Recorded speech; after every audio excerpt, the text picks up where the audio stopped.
होके के चाहिए। केतना मेहनत से त गोबर गोइठा पाथत त का ए मलकाइन का हो माल तो बड़ा टंचे बा।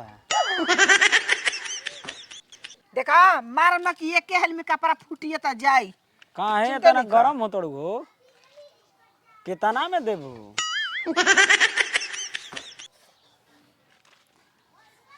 एगो बात कान खोल के सुन ला। दोनों कानवा खुले ह।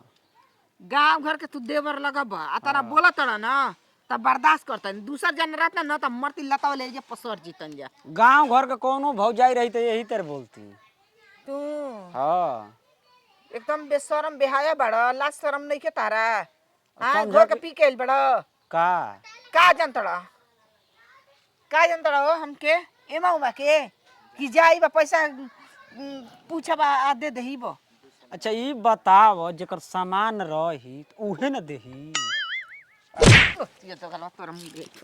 अरे अरे ये जे कर जन नाच जीबो खिस मत करबो जानत नहीं खाबे हमारा सही दिमाग लहकल बाटी। देखो हमरो दिमाग लहक जी तो बेकार हो जाई समझ जा। प्रेम से मांगता है तो दो। तोरा बाप के दादा के खेती हो हां कि ले आ रुपया देखैबे हम दे दे तोरा के। हां बिना भतार के बनी हम भतार नहीं खे तो ये तोरा भता ले सुगर सागर देवर हमर बाड़सन एगो छड़ाई तीन तीन गो। माने हमार देवर से कौन काम बा भतार से कौन काम बा तोहरा से हमार काम बताओ। देखल एबा सुगर सागर गांव घर के भौजाइया लाट टपका के चलल हबो हां लचुआ कहीं का अनिलो भौजी ले बन में बालू हां त जाए अनिले बोले मांगो आ चटल करो उनकर नइखे न रही त काहे हई हड़ी नहीं खे। सही बताओ है तना आव तारा सुगर लाज शरम घोर के पी घलवन बेहाया कहीं का। अबे अनिल बो के फनील बो के बनैले बड़न। अरे कह फेकुआ देता छिनरी छिनरी रे भौजी है गोइठावा सुगर सुगर बा कैसे देबी? का है गोइठावा गोइठा हां का हो तू कबे गोइठा कहत र तो काम अच्छी के कहतानी अब कहली कले हो के भौजी 200 के चाहे 10 गोइठा चाहे 400 के चाहे 1 रुपया के चाहे 2 रुपया के कब बतैले हड़ तू काम अच्छी के समझताड़ू कुछ के ना बताव हो इतना लतियो देनी या बात से बतियो दिहनी देखा ओकुल छोड़ा हम जाना तनी तार काहे दिमाग गरम बा। काहे ठंडा पाला में भतार सरवा नइखे रहत घरे यही से रढ़ुआ ढेर बेचैन रहलसन जा गइले इहे कुल हमने के घूम घूम गांव में न सर्च मारतन कि कौन कौन भौजाई न ठंडा पाला में दिमाग बनी के गरम होता। दिमाग हमर वो खतिन गरम नहीं का चोरा ले बड़ी सन गोइठावा एक खतिन गरम रहा का करब गोइठा अब का करबू ठंडा पाला में लिट्टी सेके के बड़ा दिक्कत होता हो। जा खांचा लेके चल जी लिट्टी बनाए खातिर फ्री गाँव में तो का करी गाँव घर के बड़ा तो बेची आज मान के चल तारा कहाँ नहीं खे कल हमरो कहाँ ना रही कोनो चीज जा तो तोहरो ना रही तो हमार से ले लियो। का हो अरे मर्द गोरू भैंस का लेना पता ही अच्छा पहुंच जा तलू वही जी गए बॉर्डर पर हटा तो ऐसा ऐसा बात बतिए बड़ा के हमरा कपार चकर जाता कपार चकर जाता लेकिन साचू हो का हम चली ना कि हमारा फेरा में आइल बड़ा ओहो तार फेरा में हम परब हेतना बड़ियार में आरारू क कुछ कहता का ना कनी बढ़िया बालू चला देतनी कहाँ बा जा खचा लिया सरवा कहीं कारे ए सही न मार देतली सर रास्ता चलत आदमियन के चप्पल ले मेहररुआ अब बाद में लागत ऐसे कहे कि भैया गलती हो गई माफ कर ये मर्दे कहीं का बोलैली कि आके ले लिया बाड़ू हो भौजी ए मलकाई के ह का घंटा नहीं का भौजी बाड़ी का बात बा कनी है कि 200 रुपया ले ला दे द त नहीं खी दे कौन चीज 200 माने मुर्गा मुर्गी हमारा घर में बेचा तड़स कनी है कि 200 ना लेबू तो 400 ले ला बाकी दो तो का कलस कि ठीक बा दे देब हां बोलैली ह सारावा कहीं का हमार घरवा माने का चलता का चलता आ ये कुल चलता कि 200 न तो 400 केने बाड़ी रे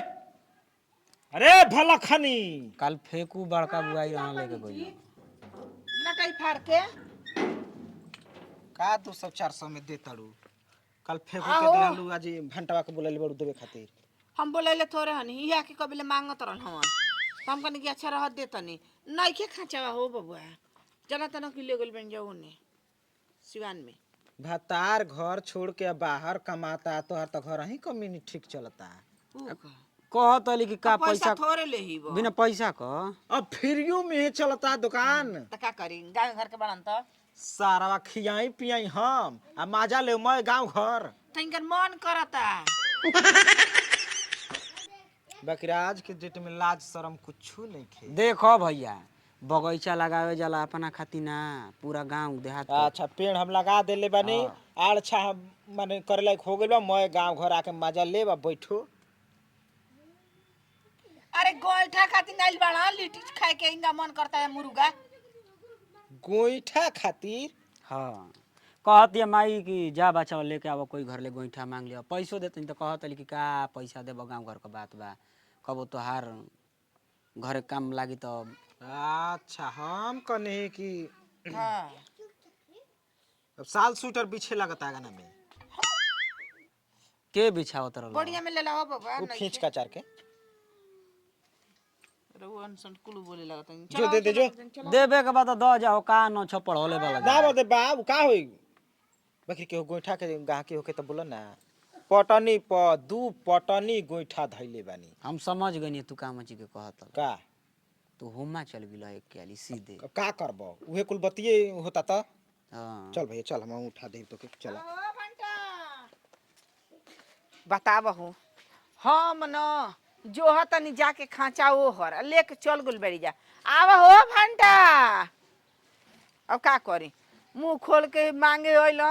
त ना देव तब कहन कि देख गोइठा वाला बनतड़ी आ भैया अब हर हरतन त बहानो करती गोबर साथ बा तो उहे तो बढ़िया बा लिट्टी खाती आ चिपरी वाला बा जवन ना ना उ ना चाहिए पोरे होला अरे चिपरिया जवन उ पाथल बा उ जानत ल उ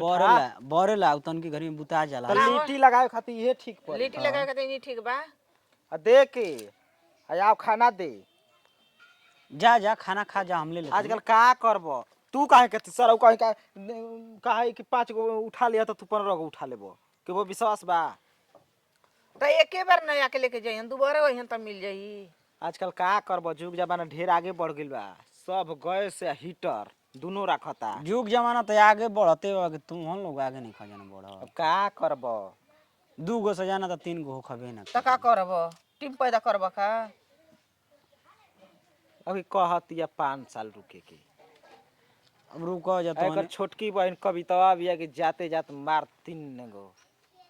तू चल हाक न बिया कि जे उम्र हो के 35 कते पतो या जे गोड़ा दबाई आ इनकर जब निहुर जाए चाम झूल जाओ अच्छा जरूरत नहीं के पहले ऐसा हम के जिंदगी बिता लियल जाओ ना तो बाल बच्चा हो जाए बीचे में तकी ऐसन गेण दे देता औसन का है लइका के कहतन सका के प्यार मोहब्बत मत करो आ का है अब पे पा तू ही घंटा समझा के लेके जो जल्दी आओ रे तुम बकर बकर रहेला करे का चुप रह हमारा तो जाना था कि मर्द खाली नाम कबा काम का नहीं खे तू काम के बाड़ हो बताओ हम तो सोचिला कि दूसरा के खेत में जाके हम लागी या फरी का गोइठा लेके जाना तो जानत ना आओ काहे तो कतड़ू सारा बा कहीं का भलाई का जमाना बा हो सब सोचता बताओ लोग लइका करा के अपन सोच हो जाएंगे डाला है मां अपने हाथे पथले हो बड़ा भारी बा दूसरे के आटा दूसरे के घी चाबा चाबा बाबा जी तौने खिसा भाई मर्द तो वही में हना में खाती तो कहतन कि पैसा ले लो जा ओके कि आइला गोइठा लेबे आ कोनो चीज लेके ना आइल अब गोइठा हो दा बुढ़ियो दा बुढ़िया पहुंचा दियो एगो मिलत त 10-12 रुपया के अब भातार का लिपस्टिक मार ले हो ना यार की ऐसन ऐसन बातें बतियैबो जना बस के देवरा बदनाम बड़सन ऐसा ही कहाँ बदनाम बन सो भौजाई बदनाम करावतली स माने हे जाय आइला हमार लिपस्टिक पूछे लगल अच्छा भातार मन त भातारे खातिर न मारब ए छूछा तो के पूछा तौने हाल बा अच्छा रह द लेके जा है जब पूछला के जरूरत नहीं के कहो हई खई बय बेहुड़ी फेंक देबो हई के देले हाथवा में कहो का हई हई ई गइरलन कुम नहाए खातिर न साफ कह न कवितावा का पाहुन देले हम तू दूसरे का माल सधैबू अपन माल ना सधू धरा धरा ले जा रहे दो एका दूगो लिट्टिया ली आई के खरा के खा लियो। काहे लिट्टी खिया के कब हो जाए संगे मजा लेबो। कुल हम जन्ना पटाए वाला दिमाग मत लगाव लेके जा। तो जाए द नत पटियो ललका मरचा डाल देब खा के तीत लागे मुंह अपन सू सी करत चल जियो का करे के बा। काहे खातो के भभाई या धर तो खनी भभाई ओकर कौन हमार ना हाथ करई माई का हाथ करई लिट्टी। आ भाग हो जान त मरद सरवा दिखिया थई तोहरो